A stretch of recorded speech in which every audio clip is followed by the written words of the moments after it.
Hello friends, आज का हमारा वीडियो है प्लांट्स किंगडम। प्लांट्स किंगडम में हम क्रिप्टोगैम्स के बारे में पढ़ेंगे। तो चलिए देखते हैं। प्लांट्स किंगडम मेनली दो सब किंगडम में डिवाइड होता है, क्रिप्टोगैमी एंड फिनेरोगैमी। क्रिप्टोगैम्स को हम स्पोर प्लांट्स भी कहते हैं क्योंकि स्पोर को बियर करते हैं। क्रिप्टो का मीनिंग होता है हिडन, क्योंकि इनमें जो रिप्रोडक्शन होती है वो हिडन फॉर्म में होती है, बाय स्पोर्स होती है, इसीलिए हम इनको क्रिप्टोगैमी कहते हैं। ये नॉन सीड बेरिंग प्लांट्स होते हैं क्योंकि इनमें इस स्टेज पे सीड्स नहीं बनते हैं। इनको लोअर फॉर्म या फिर प्रिमिटिव फॉर्म ऑफ प्लांट्स की कैटेगरी में रखा गया है। फिनेरोगैम्स जो होते हैं इनको हम सीड प्लांट्स कहते हैं क्योंकि ये सीड्स को प्रोड्यूस करते हैं। ये हायर प्लांट्स होते हैं। हायर प्लांट्स इसलिए कहा जाता है क्योंकि इस स्टेज पे जो बॉडी डिफ्रेंशिएशन होती है वो बहुत कॉम्प्लेक्स होती है, बहुत हाईली डिफ्रेंशिएटेड प्लांट होते हैं ये। फिनेरो का मीन होता है विजिबल, क्योंकि इनमें रिप्रोडक्शन विजिबल होती है, इसीलिए इनको फिनेरोगैम कहते हैं। इनको हम सीड बेरिंग प्लांट्स या फिर स्पर्मेटोफाइट्स भी कहते हैं। क्रिप्टोगैमी इसकी मेन 3 डिवीज़न होती हैं, Thallophyta, bryophyta and pteridophyta.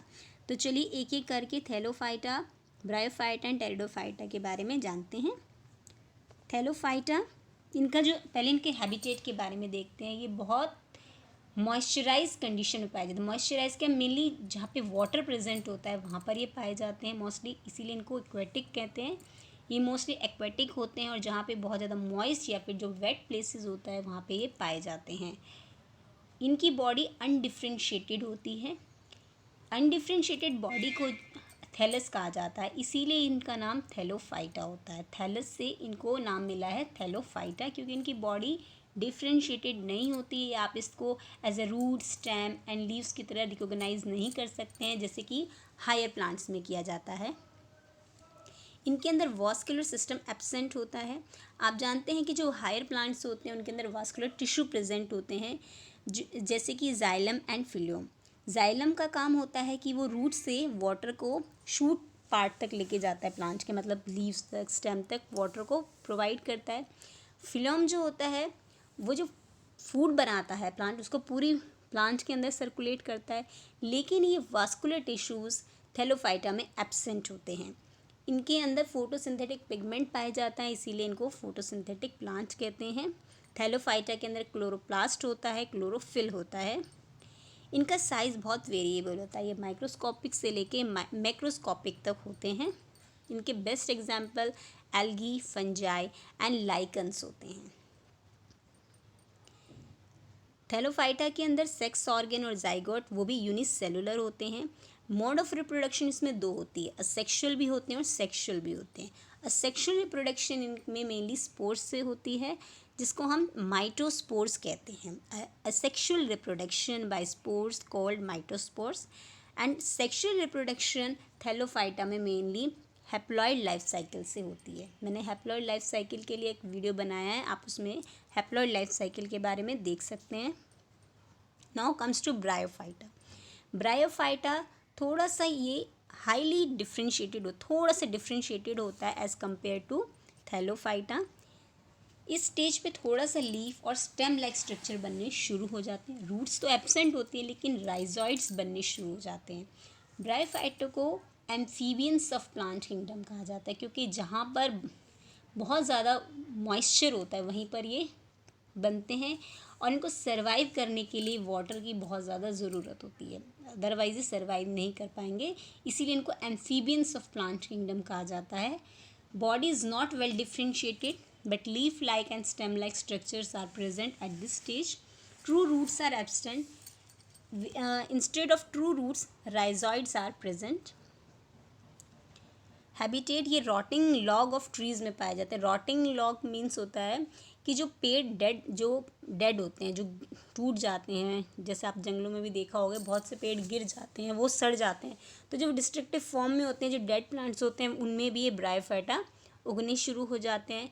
Near by waterfalls होते हैं, स्ट्रीम्स होते हैं, झरने हैं, इनके आसपास की जो भूमि होती है, जो ज़मीन होती है, बहुत ज़्यादा मॉइस्चराइज होती है, तो वहाँ के आसपास के एरिया में ये ब्रायोफाइटा बनने शुरू हो जाते हैं। कई बार जो ट्री होता है उसकी बार्क में भी ये छोटे छोटे प्लांट्स बनने शुरू हो जाते हैं। तो हम ये कह सकते हैं कि हाईली मॉइस्चर टेरेस्ट्रियल हैबिटेट में ये पाए जाते हैं। थैलोफाइटा एक्वाटिक थे, लेकिन मॉइस्चर टेरेस्ट्रियल प्लांट होते हैं। यहाँ पे जहाँ पे बहुत ज़्यादा मॉइस्चराइज़र प्रेजेंट होता है, ऐसी लैंड पे ये पाए जाते हैं। इनकी भी जो टिश्यू ऑर्गेनाइजेशन होती है वो ज़्यादा एडवांस नहीं होती है, कॉम्प्लेक्स नहीं होता, एक सिंपल बॉडी स्ट्रक्चर ब्रायोफाइटा में पाया जाता है। लेकिन इनके अंदर जो स्पीशीज़ होती हैं वो बहुत ज़्यादा डाइवर्स फॉर्म में होती है। ये बहुत छोटे प्लांट होते हैं, लेकिन इनकी जो स्पीशीज़ हैं आप देखेंगे मोर देन 10,000 स्पीशीज़ इनके अंदर पाई जाती हैं।